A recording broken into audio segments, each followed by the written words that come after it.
Shalom, Most High Christ Bless. Please introduce yourselves. Shalom, I am Sister Sarah, House of Officer Jeremiah. Sister Zariah. Sister Anne from House of Soldier Eliasaph, and we are IUIC Toronto. All praises. So, sisters, we usually do a bi-monthly congregational fast. What are some tips you have for sisters who might be having a hard time preparing for a fast or are new to fasting? How do you prepare spiritually, physically, and mentally? Well, for me, mentally, I try not to overthink it.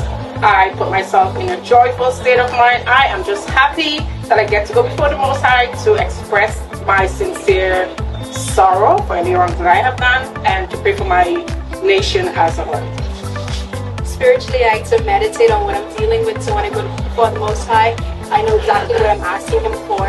For physically, I like to not only take in a lot of water, but electrolytes and fruits, and kind of try to get some rest as well at the same time, that can really help when you're trying to endure the fast, especially in the summertime when the days/nights are a lot longer.